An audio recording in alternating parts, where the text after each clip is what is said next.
গরুর পুরাণে বলা হয়েছে যে মানুষের জীবনে 7টি চক্র নিশ্চিত, আর যদি কোনো মানুষ এই চক্রটিকে পুরো না করে অর্থাৎ অল্প আয়ুতেই মৃত্যুপ্রাপ্ত হয়, তাহলে তাকে মৃত্যুর পরেও অনেক প্রকার কষ্ট সহ্য করতে হয়। কিন্তু সবার প্রথমে এটা জানা প্রয়োজন যে অল্প আয়ুতে মৃত্যু বলতে কি বোঝায়, এর অর্থ কি। গরুর পুরাণের সিংহাবলোকন অধ্যায় বলা হয়েছে, যদি কোনো প্রাণী খিদের জ্বালায় কাতর হয়ে মারা যায় অথবা কোনো হিংসাত্মক প্রাণী দ্বারা তাকে মেরে দেওয়া হয় অথবা বিষ তথা অগ্নি দ্বারা মৃত্যুপ্রাপ্ত হয়, যার মৃত্যু জলে ডুবে হয় কিংবা যার মৃত্যু সাপে কাটার ফলে হয় অথবা যার মৃত্যু দুর্ঘটনা কিংবা রোগের জন্য হয়ে যায়, তারাই অকাল মৃত্যু প্রাপ্ত হয়। সব মিলিয়ে এটা বলা যায়, যদি নির্ধারিত আয়ুর পূর্বেই যদি কোনো ব্যক্তির মৃত্যু হয় এই সব কারণের জন্যই, তাহলে তা অকাল মৃত্যু বলে গণ্য। গরুর পুরাণে ভগবান বিষ্ণু বলেছেন, সেই মানুষ অথবা প্রাণীর মৃত্যু প্রাকৃতিক হয় যে 3, 10 অথবা 40 দিনের মধ্যে দ্বিতীয় শরীর ধারণ করে নেয়। অল্প আয়ুতে মৃত্যু প্রাপ্তকারী আত্মা নিজের প্রবল ইচ্ছা অর্থাৎ খিদে, তৃষ্ণা, সম্ভোগ, সুখ, রাগ, ক্রোধ, দোষ আর লোভ ইত্যাদি পূরণের জন্য অন্ধকারের ছত্রছায়ায় আবদ্ধ হয়ে ছটফট করে ঘুরতে থাকে, যতক্ষণ পর্যন্ত না পরমাত্মার দ্বারা নির্ধারিত জীবনচক্র পূর্ণ না হয়।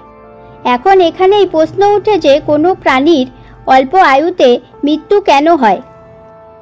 আপনাদেরকে বলে দিই যে এই বর্ণনা আমরা গরুর পুরাণে পাই, যা অনুসারে বিধাতা দ্বারা নিশ্চিত করা মৃত্যু প্রাণীর কাছে আসে, তখন শীঘ্রই তাকে নিয়ে এই মৃত্যুলোক থেকে চলে যায়। প্রাচীনকাল থেকেই বেদে এই কথাটি রয়েছে যে 100 বছর পর্যন্ত বেঁচে থাকে মানুষ, কিন্তু যে মানুষ খারাপ কর্ম করে সে শীঘ্রই বিনষ্ট হয়ে যায়।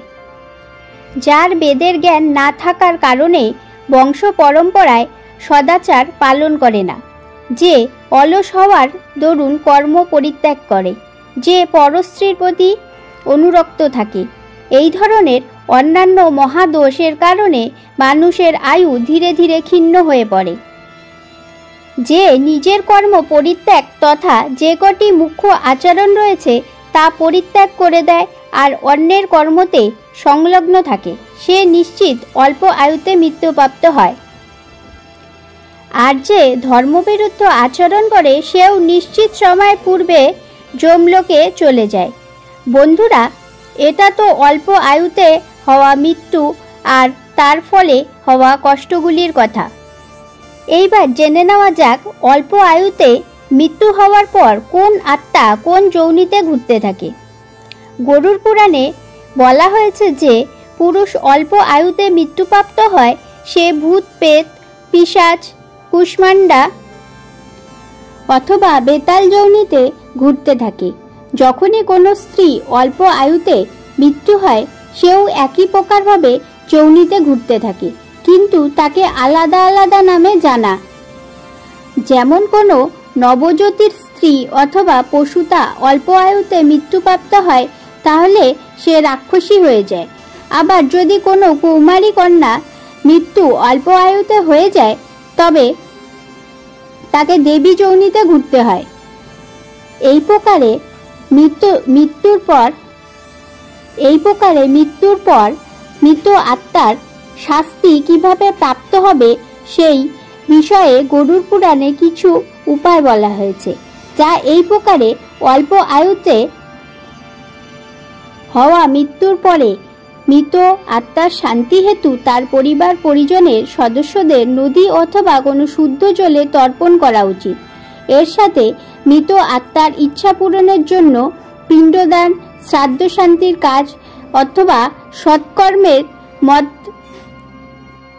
সৎকর্মের মতো দান ধর্ম অথবা গীতা পাঠ করা উচিত। এই কর্মকাণ্ডগুলিকে কম করে 3 বছর পর্যন্ত চালিয়ে যেতে হবে। একই সাথে মৃত্যুবার্ষিকীতে গরিব দুস্থ মানুষদের, মহাত্ম ব্যক্তিদের অথবা বালকদের ভোজন করানো উচিত। এর কারণ হলো যাতে মৃত আত্মা তাড়াতাড়ি মুক্তি পেতে পারে ও তার আত্মা যাতে শান্তি হয়। দুর্ঘটনা, রোগ অথবা কোনো অন্য প্রকারের অকাল মৃত্যুকে আটকানো মানুষের হাতে নেই, আর এইসব আমাদের পূর্বজন্মের কর্মের উপরেই নির্ধারিত হয়।